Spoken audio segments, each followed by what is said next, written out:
Okay जी, हम बात कर रहे थे प्रीमेच्योर एट्रियल कंट्रैक्शन की।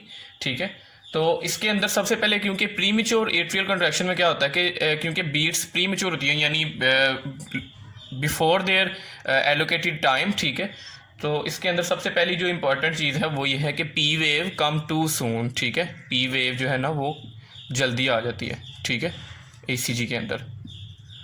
और अगली इसके बाद इसकी जो चीज़ है वो ये है कि जब पी वेव जल्दी आ जाएगी तो of course P R interval जो है वो कम हो जाएगा, यानी decrease P R interval, P wave comes too soon.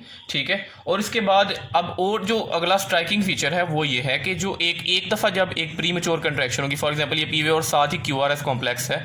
ठीक है, और उसके बाद टी वेव। अब अगली जो नॉर्मल बीट, एक अब नॉर्मल बीट होगी, जो अगली नॉर्मल बीट है उसके अंदर ज़्यादा एक लंबा टाइम होगा, यानी कि जो आप कह सकते हैं कि जनाब ये टी और पी, जो पी टी इंटरवल आप कह सकते हैं। ठीक है, वो जो है ना वो बहुत ज़्यादा प्रोलॉन्ग्ड हो जाएगा। ठीक है, एक ये चीज़। और इसकी वजह क्या हो सकती है? इसकी वजह हो सकती है स्मोकिंग है, लैक ऑफ स्लीप है, कॉफ़ी है। ठीक है, बहुत ज़्यादा अल्कोहलिज्म है इसकी वजह। ठीक है, और उसके बाद अगला जो स्ट्राइकिंग फीचर है जो अक्सर पेपर में मेंशन किया जाता है वो है पल्स डेफिसिट, यानी आप अगर पेशेंट की रेडियल पल्स लेंगे तो वो डेफिसिट आएगी। अब इसके मुराद ये नहीं है कि पल्स डेफिसिट बिल्कुल ही नहीं होगी पल्स, वो ये होगा कि पल्स डेफिसिट इस तरह से होगी कि समटाइम्स पल्स आएगी, समटाइम्स नहीं आएगी, यानी एक रिदम नहीं होगा पल्स का। ठीक है, बिल्कुल इरिथमिकल पल्स होगी उसकी। ठीक है, अगली जो हमारे पास चीज़ है वो है प्रीमेच्योर एवी नोड कॉन्ट्रैक्शन। ठीक है, यानी अगर एवी नोड प्रीमेच्योरली कॉन्ट्रैक्ट कर देता है, ठीक है, एवी नोड कंट्रैक्शन। ठीक है, इसके अंदर क्या होता है कि अब एवी नोड ने कंडक्शन की है तो पी वेव तो नहीं आएगी। ठीक है, क्योंकि एवी नोड से हो रही है तो जाहिर है कि sometimes there is some abnormality of ऐसे नोड। ठीक है, तो यानी पी वेव एब्सेंट होगी। ठीक है, अब आपने यहाँ पे रिलेट करना है कि एक और जगह है जहाँ पे पी वेव एब्सेंट होती है, वो वहाँ पे है जहाँ पे एसे नोडल ब्लॉक है। ठीक है, लेकिन वहाँ पे क्यू आर एस कॉम्प्लेक्स बिल्कुल नॉर्मल होता है। यहाँ पे क्या होता है कि यहाँ पे जो पी वेव है ये सुपर इम्पोज होती है क्यू आर एस कॉम्प्लेक्स पे, जो following Q R S complex होता है उसके ऊपर पी वेव सुपर इम्पोज होती है। ठीक है, और इसके अलावा जो पी आर एस कॉम्प्लेक्स है, क्योंकि अब जो इसके ऊपर पी वेव सुपर इम्पोज होगी तो वो डिस्टॉर्ट हो जाएगा। ठीक है, तो आपके पास एक बिजार सी अजीब व गरीब किस्म की क्यू आर एस कॉम्प्लेक्स की शेप होगी। ठीक है, अगली जो चीज़ है वो हमारे पास प्रीमेच्योर वेंट्रिकुलर कॉन्ट्रैक्शन, कि अगर वेंट्रिकल कम कोई मसल फाइबर जो हैं वो प्रीमेच्योरली कॉन्ट्रैक्ट कर जाएं। ठीक है, वेंट्रिकुलर कॉन्ट्रैक्शन।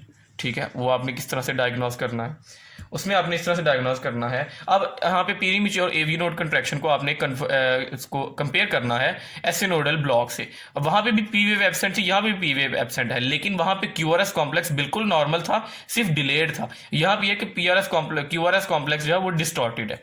ठीक है, प्रीमेच्योर वेंट्रिकुलर कॉन्ट्रैक्शन में क्या होगा? प्रीमेच्योर वेंट्रिकुलर कॉन्ट्रैक्शन में जो क्यू आर एस कॉम्प्लेक्स है इसकी जो लेंथ है, length of Q R S complex is prolonged, Q R S complex is prolonged. ठीक है, और इसके अलावा क्या होगा कि जो एक तो ये है कि उसकी लेंथ, अब लेंथ से क्या मुराद है कि ये इस तरह से क्यू आर एस कॉम्प्लेक्स होगा। अब ये नॉर्मल इस तरह की लेंथ तो नहीं होती ना। ठीक है, और इसके अलावा क्या होगा कि पी आर एस कॉम्प्लेक्स का वोल्टेज ज़्यादा होगा, यानी उसकी हाइट ज़्यादा होगी।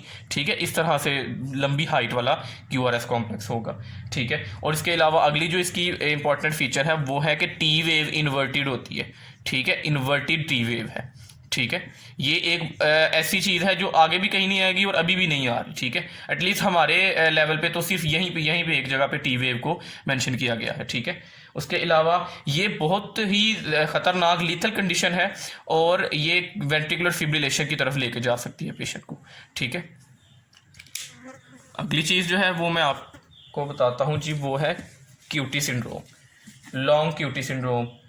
लॉन्ग क्यूटी सिंड्रोम में क्या होगा कि जैसे कि आपके पास बताया गया है क्वेश्चन में ही, लॉन्ग क्यूटी सिंड्रोम में कि क्यूटी इंटरवल जो है वो प्रोलॉन्ग्ड हो जाएगा। ठीक है, तो ये तो एक सिंपल सी चीज़ है और ये आमतौर से आपसे पूछा नहीं जाएगा, ये हमारे लेवल से ऊपर की बातें हैं। ठीक है, अगली जो चीज़ है वो है ये कोई हमारे पास होगा 10th, एट्रियल पैरोक्सिस्मल टैकिकार्डिया।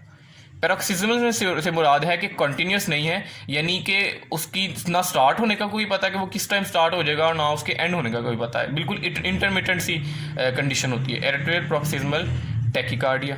ठीक है, इसको सुप्रावेंट्रिकुलर टैकिकार्डिया भी कहा जाता है। ठीक है, इसमें क्या होता है कि जो पी वेव है ना वो इन्वर्ट हो जाती है, ठीक है, पी वेव इन्वर्ट हो जाएगी।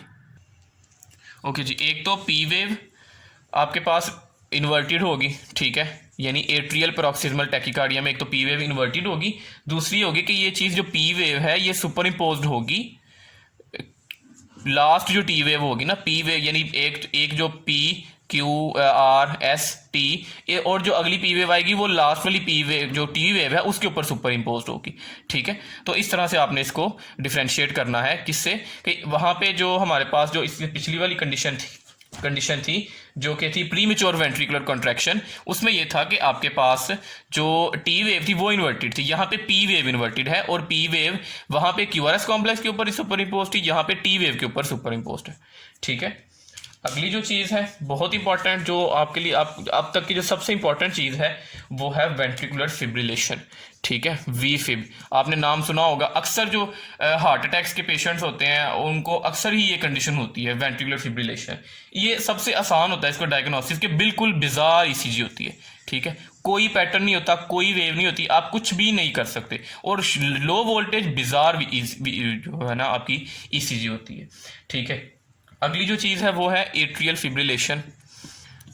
एट्रियल फिब्रिलेशन में आपने बड़े ध्यान से इसको समझना है कि ये अब अक्सर बच्चों को कंफ्यूज कर जाती है, आप बच्चे कंफ्यूज करते हैं एट्रियल फिब्रिलेशन को वेंट्रिकुलर फिब्रिलेशन के साथ, ठीक है। एट्रियल फिब्रिलेशन में क्या होता है कि पी वेव नहीं होती, नो पी वेव, ठीक है, और normal Q R S complex होता है, normal Q R S T complex, ठीक है, क्योंकि प्रॉब्लम एट्रिया में है, ठीक है, इसलिए पी वेव नहीं होगी, लेकिन क्योंकि वेंट्रिकल्स तो बिल्कुल नॉर्मल है इसलिए Q R S T complex बिल्कुल नॉर्मल होगा, ठीक है, और इसमें रैपिड पल्स होती है, बहुत रैपिड पल्स होती है पेशेंट की, ठीक है।